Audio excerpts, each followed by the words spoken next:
And we're back for part two on leading through disruption and specifically looking at how we can lead our organizations through the disruption caused now by the tariffs coming out of the White House. Let's jump back in.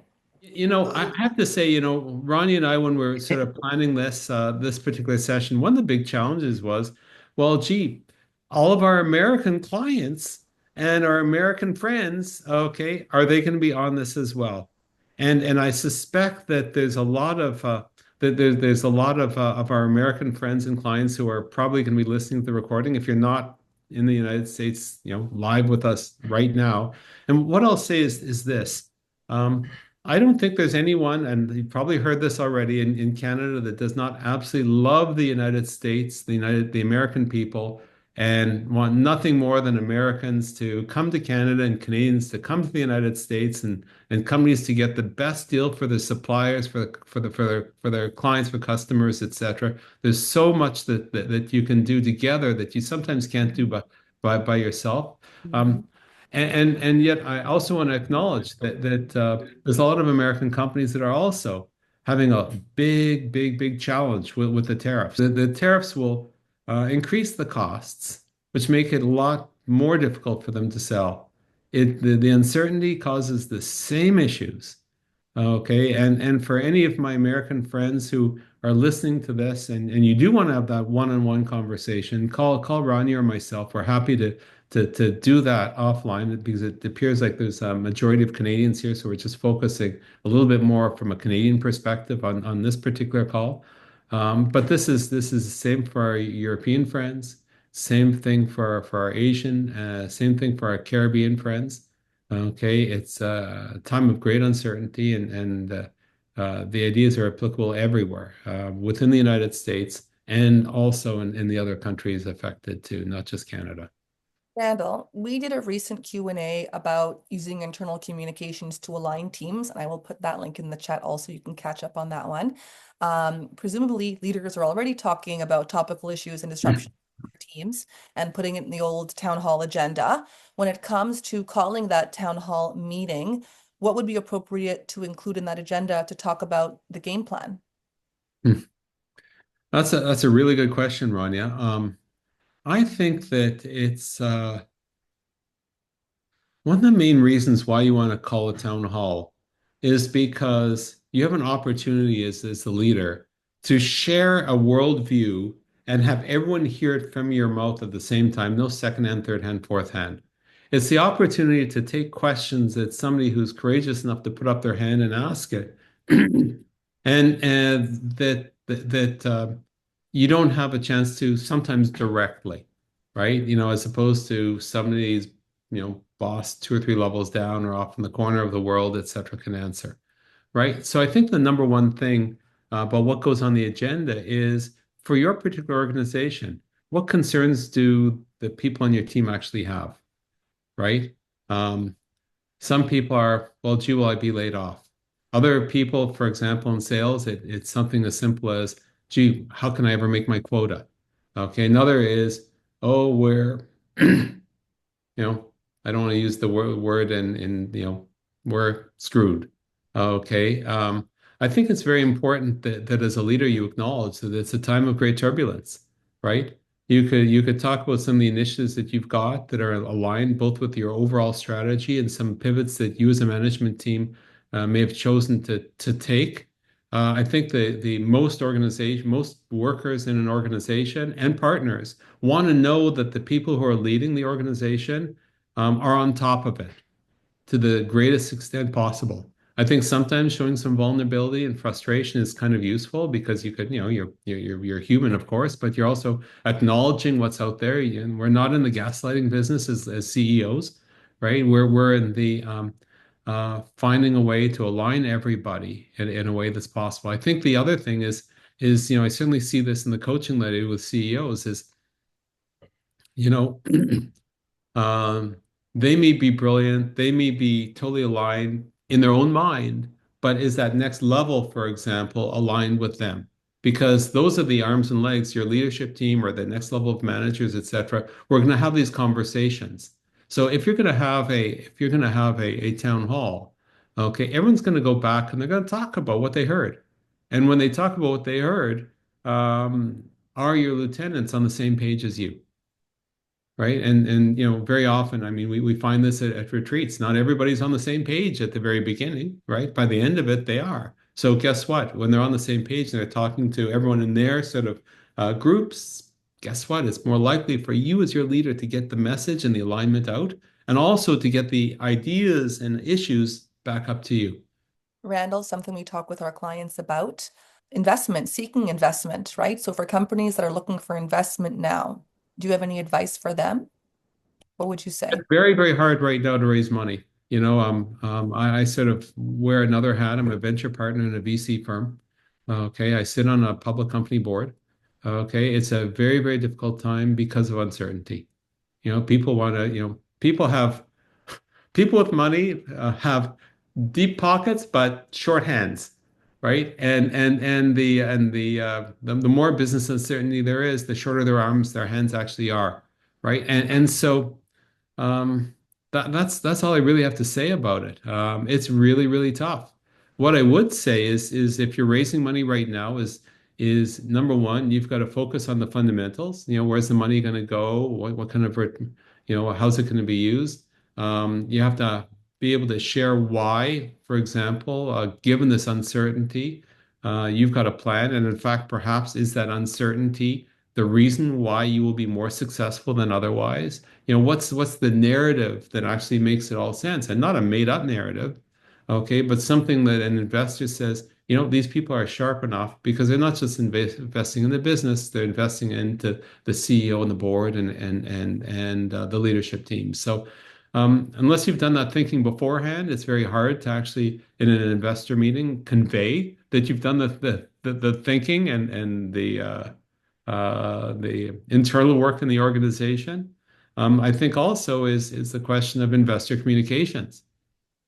Because certainly if you're raising money, one of the places you're going to raise money from is the people that you've raised money before, right? Obviously, as a public company, there's a whole other level of complexity, right? But certainly for private companies, right now the whole question of investor communications is really, really important. Otherwise, people are going to say, I'm going to cash out even, and I'm not going to put more money in. I'm just going to find a way to,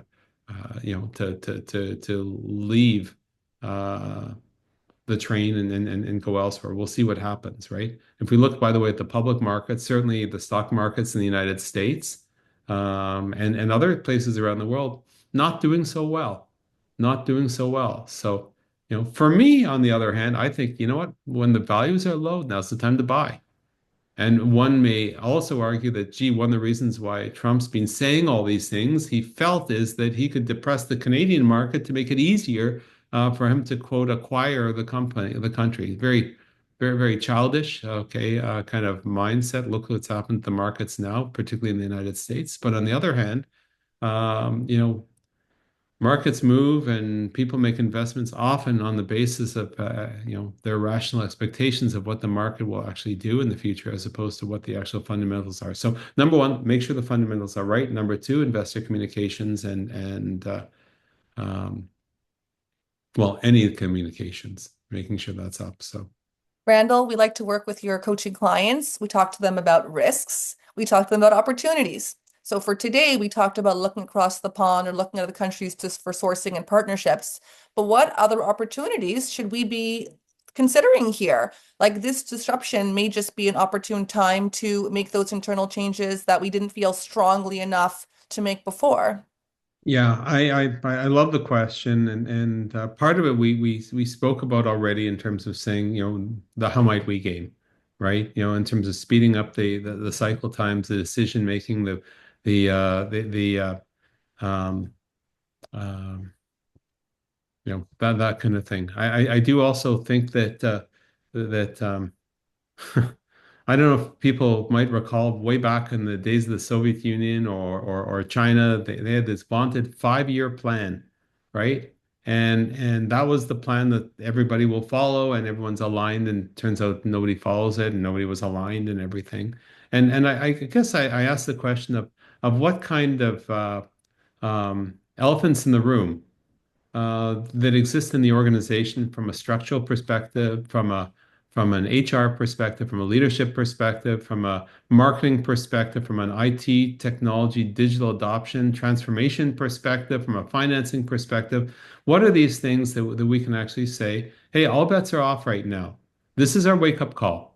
Okay, the wake-up call is not just, hey, let's do, to use your words, Rania, risk mitigation.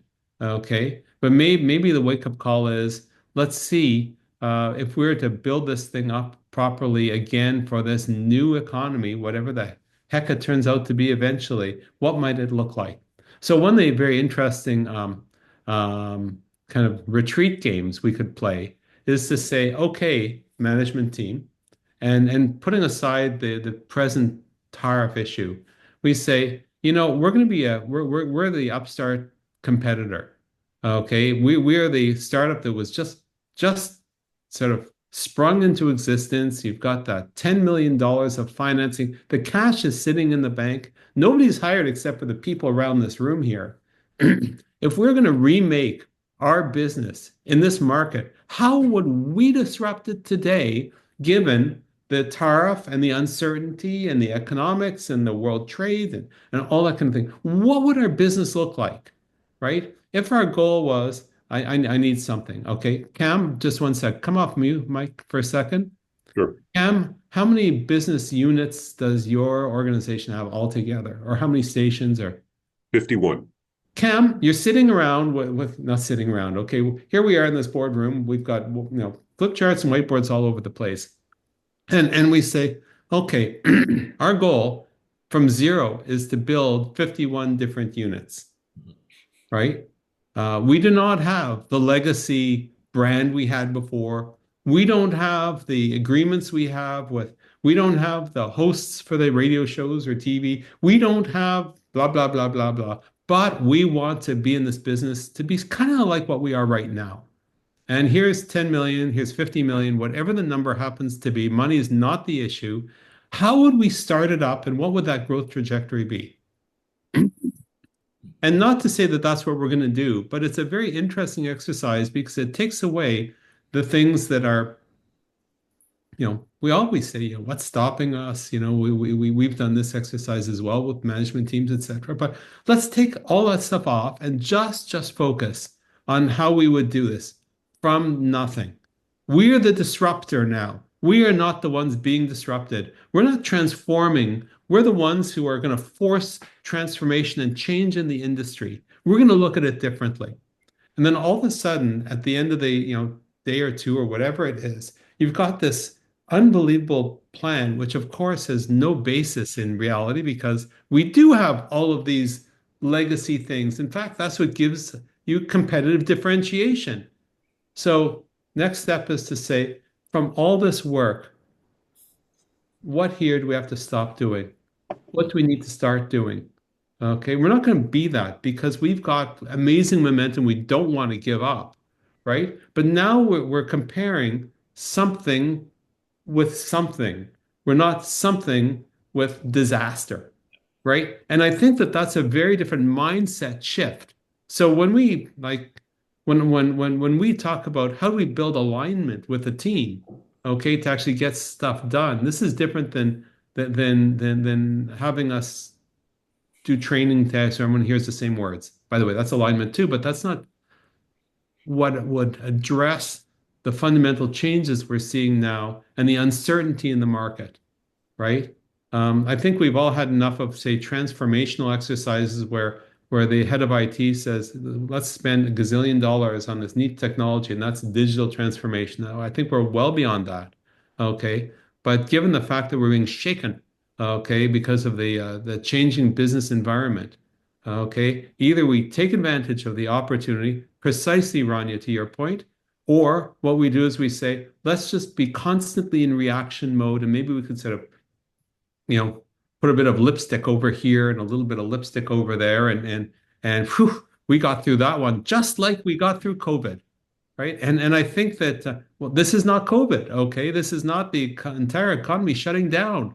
Fundamentally, we need to do different things, but there are some aspects from that experience that says, yes, when necessary, our organizations, even the largest ones, can be agile, right? We've proven that already through COVID, right? But we now need to sort of put in place the process so we can prove it again when the goalposts are all changing, right? When the environment is changing. So I don't know, Cam, does this resonate? Does it make sense? As I was mentioning, it's an exercise that we actually go through on a regular basis. If we were to start TV or radio stations today, how would we do it differently? And often those really unique ideas come from the people that you probably don't see on a day-to-day basis. Yeah. Yeah, no, thank you for that. I will point out one thing. I see, David, your hands up as well. I'll say one thing, Cam. There's a very interesting difference between the incremental change and ideas that will come out when you're inside the box. And what's unique about this situation, at least from my perspective, is it's an external sort of thing that's happening. So the person who, for example, who I don't know, puts together such and such for a new station, right? You could make the you could make the standard operating procedures 30% faster. But the question of, gee, should we be doing broadcast versus this versus that? This is, how, sometimes this is beyond what just the people in the room can sort of deal with. So you can't not do that. I'm pleased you're actually doing that. I mean, honestly, how could you not be doing it? But this is really more at a different level that I think for the first time we might need to take a look at. Otherwise, we're no better than the former Soviet Union or China, where we've got our version of the 5-year plans. David. So there's two scenarios, and one is where you have organizations where there's high trust, high integrity in what's going on, and others where it's not as high. And so my marginal cynical note is that some organizations may use all the change that's going on as an opportunity to make some of the changes that they didn't have the guts to do previously. So it's being the excuse to get rid of this person, to reduce that, to increase that. So I think in a high trust organization, that's less of an issue, but ones where people don't quite trust or don't understand everything that's going on in the organization may be very cynical about the reasons why some of the changes that are made are being made. So that speaks to a couple of things. The importance of internal communication, right? Which is the link Ronnie had put into the into the chat and everything. Also speaks to something that I wasn't going to talk about today, but I've talked about in other sessions like this, is something we call the trust curve, right? People make decisions, at one end of the trust curve differently than the other. Here's the point I wanted to extract from that, which is this. At every single interaction in an organization, you as an individual leader, but also the organization as a whole, every single time you make a decision and you have an interaction with somebody else, trust either goes up or trust goes down. And so to your point, David, of saying, how do we make sure that we actually build an organization where it's a high trust environment? We make sure that all the interactions are ones where trusts are going up. And if you decide, because you can use an external factor to opportunistically call it shut down something or fire somebody or reorganize something because of that, and everybody says, you know what? These guys are just for the birds, okay? This is yet another example of blah, blah, blah, and as a result, I'm not going to believe anything they ever say ever again, ever, ever, ever, right? This is not how to do it. I think that if it's a low trust organization, the question is, what are you doing to increase the trust in the organization? So when tough decisions have to be made, at least those who are remaining understand why. Okay, you've earned the trust. Now you're using some of it, right, to make some of those difficult decisions, right? So I should also say that, and sorry, I'll just also say one thing. As leaders, we're strong, right? We can do anything, right? We started this place, okay? We're an example. If we're an advisor, whether you're a consultant, lawyer, accountant, okay, or advisor like myself or Rania, okay, we always have the answers, okay? We are always right, like this is all BS in a certain sense. We're just people who happen to have a little bit more experience in a particular domain, and we're able to sort of get ourselves we're lucky enough to have some success along the way. Um, I think that the question of can we show some vulnerability, some authenticity, some humanity in terms of how we make some of these decisions, how we communicate with people on our team, right? And how do we do this? Whether it's through town halls, whether it's through the retreats, whether it's through the coaching, whether it's through the training, whether it's through who you get to speak, okay, at that annual conference or kickoff or whatever it is, right? All these things sort of speak to what I'm talking about, and they should be hopefully things that increase trust, not get rid of it. So. This is a bit of a simplified question that points to sort of an option we can consider, which I don't think came up in the past hour. I'd love to hear Randall speak to it. We talked about leaning into a Canadian first messaging or America proud or Australian best. But many of our clients operate out of multiple countries. Should a country operating in only one country consider like creating a subsidiary or another country? From a branding perspective, there's some value into our country first, right? So, of course, you want to use that where it's appropriate, recognizing that in another jurisdiction, it may be actually the precise opposite impact. So presumably you could manage the marketing communications, the border, the broadcasters, the media is cross-border, very much so. Okay. So then we get the question of, okay, so we've got clients in the United States, we've got clients in Australia and Europe and UK, wherever it happens to be. Do we, um, how are we organized to actually deliver those services? On one hand, it might be, and when I was an executive at that American public company, I had an L1 visa that allowed me to actually go there. Now I've got an E1 visa that allows me to work in the United States, as much as I like if I wanted to. So part of it is that, right? Gee, if you made the investment to say yes, you can do work there. Number two is do you set up set up a JV, a joint venture, where you've got one entity here and who might not be owned by you, but is tightly aligned through commercial agreements with you. Do you set up a subsidiary? Okay. Or do you license, for example, to an American organization to use your stuff and perhaps cross-license things as well? There's a lot of different structures that allow you to attack a different market. And all of those sort of can address the issue of,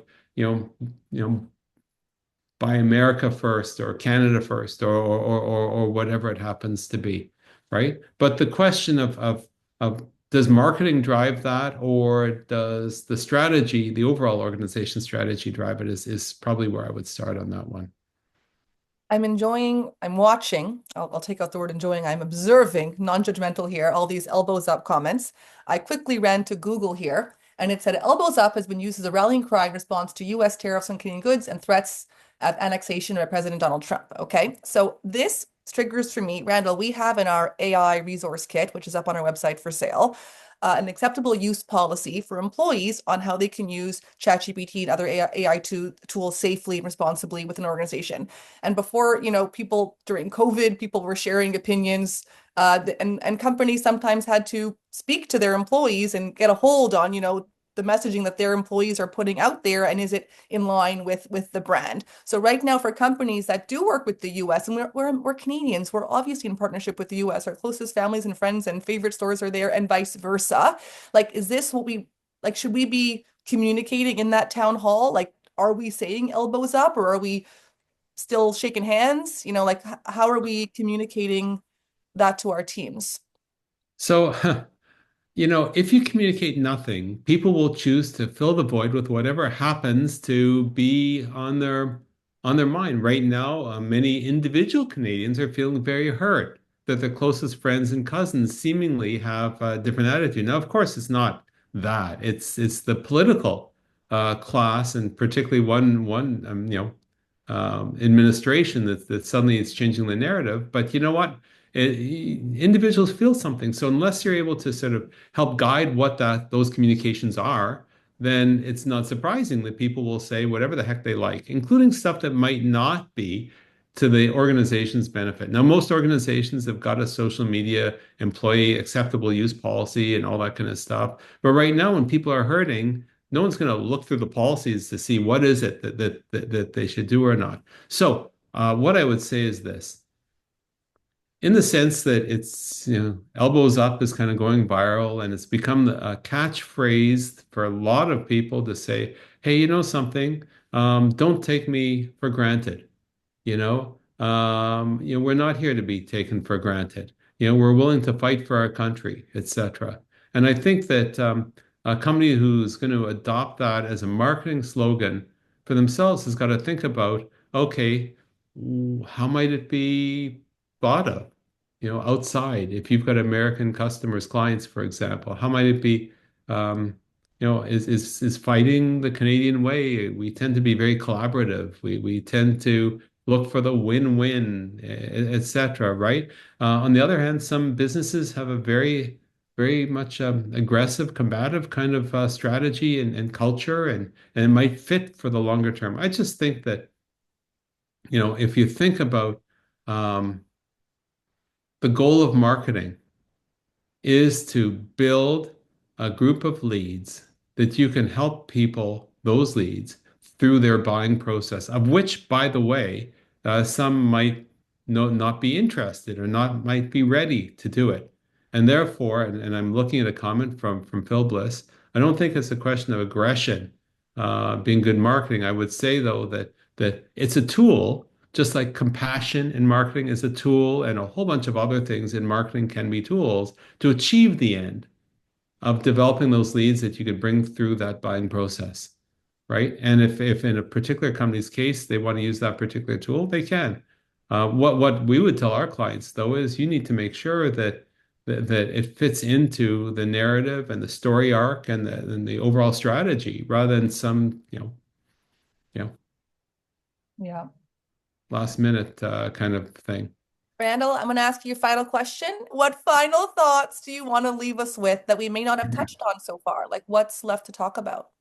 Well, we started this conversation where he says that a great piece of advice is this too shall pass, and that's also the worst piece of advice ever, right? So I think that I want to reiterate that this is truly an opportunity for us to re-examine what we're doing and saying how, with a little bit of thinking, we can see about actually de-risking the business, the fundamental aspects of our business. The idea of perhaps thinking about what we're doing a little bit differently, right? If it turns out that you're smacking the crosshairs of what all these tariffs and presumably similar non-tariff barriers that get thrown up as well, you can think through how to mitigate those, right? Or how to sort of swerve around them to avoid them somehow, one way or the other. And to do that, it requires, frankly, new thinking and new brains, or certainly alignment amongst the senior team, right? Whether it be working through scenario planning or the how might we type exercise, or some other kind of thing. And I think that there's a huge opportunity here, really, and not one that we would have chosen by choice. But I think it is an opportunity for us to say, gee, we've got all these brains in the organization. Okay, we bring a few extra brain cells in to sort of help address it. And let's just see what we come up with, right? Because doing nothing and pretending like an ostrich that it's business as usual, clearly it isn't. Okay, and that's where the huge opportunity is. Okay, the early bird catches the worm, and I think there are worms to be had here. Dave shares here, never waste a good crisis. I love it. Thank you, Randall, for the conversation. Thank you, everyone who joined and listened in, for participating, all your thoughts and questions. Everything adds. If the issues we talked about today resonate with you, if you're considering a change and want our perspective, if you're looking for a business coach to help you through this latest wave of disruption, or someone to facilitate those How Might We Day workshops, please reach out. We'd be happy to learn about your organization, share resources. And if you want to get invites to these live monthly events, do email me, email us, podcast@randallcraig.com. And we'll look forward to staying in touch on LinkedIn and seeing you next time.